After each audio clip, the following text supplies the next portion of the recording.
Hi guys, this is Renegan Lim TV. Ngayong araw may panibago na naman tayong re-reviewin. Ito pala yung SJ8 Dual Screen Action Cam. Bali guys, tama-tama to for motovlogging at paggawa ng content. Bali guys, sa mga accessories niya like mic, cam holder, saka yung dito na pang lagay sa helmet ay bukod-bukod nyo po yung bibilin.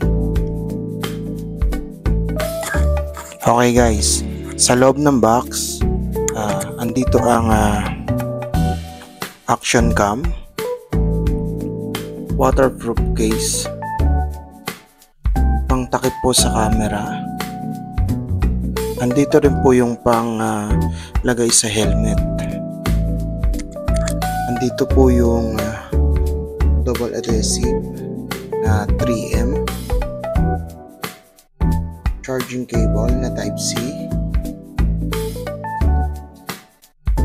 waterproof na para dito, para matouch yung pinaka-camera, tapos basahan o pamunas. Meron silang free na sticker at user manual ng SJ Cam.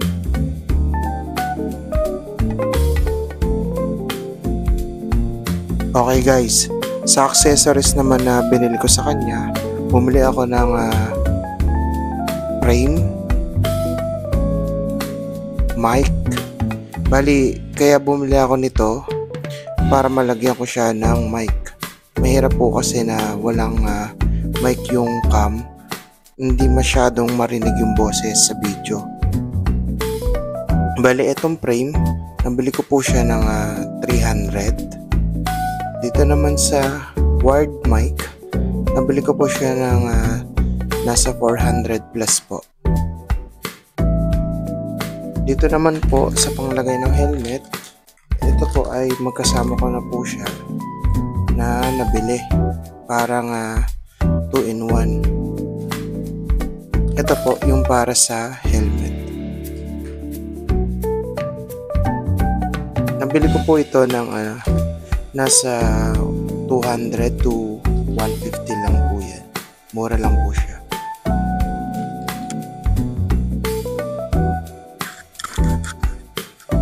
Sa camera naman po, bali yung battery niya ay removable. Sa battery po, meron po siyang 1,200 mAh battery capacity. Ayan po.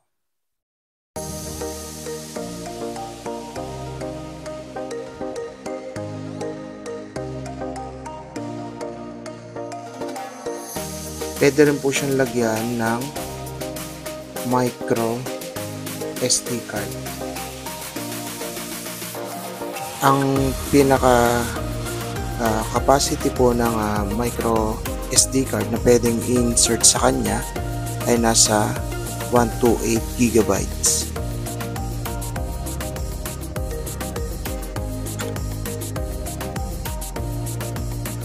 Okay guys, try naman natin i-on itong action cam, itong SJ8 dual screen camera.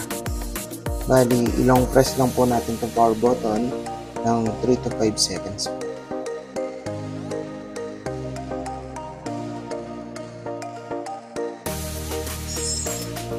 Yan po. Bali sa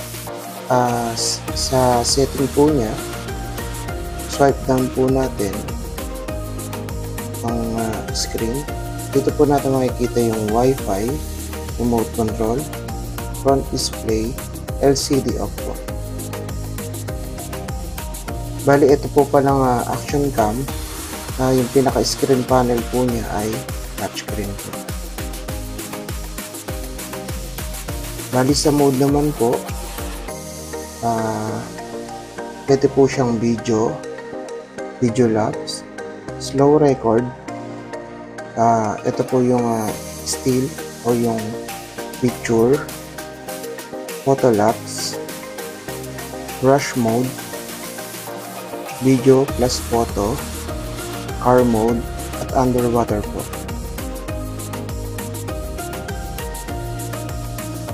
Sa resolution naman po, isin natin. Sa resolution, ayan po, 20M, 16M, 14M, 12M, hanggang ang pinakamababa niya po ay 2M.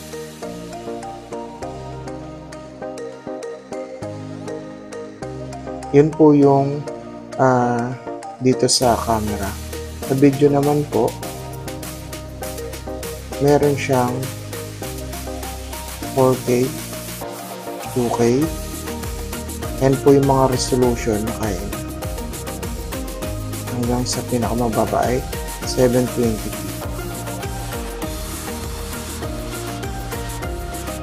Ito po, naka-ready na po yung mic niya.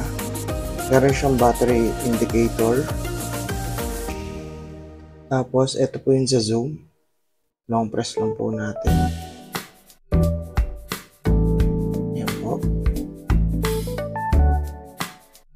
Magandaan nito guys, touch lang po itong camera na to. Another setting po, ito po, yung sa language, English. Ayan po yung mga ibang setting po.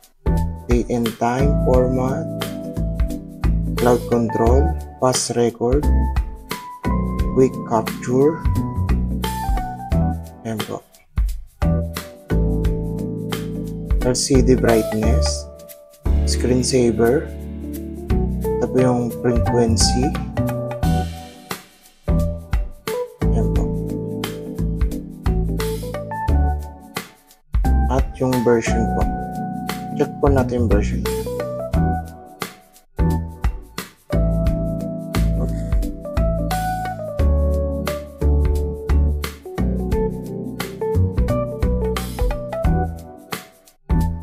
Ito po. Ayan po yung version niya. Model SJ8 dual screen. Version V1.1.3. Ayan po yung date ng pagkagawa sa kanya. Firm SJ Cam.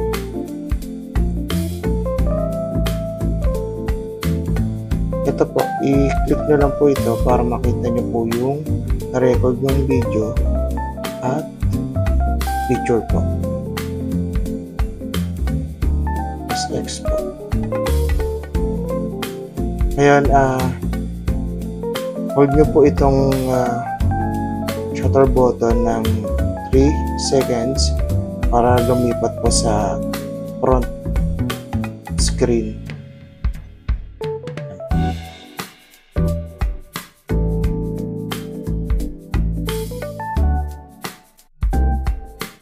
Okay po.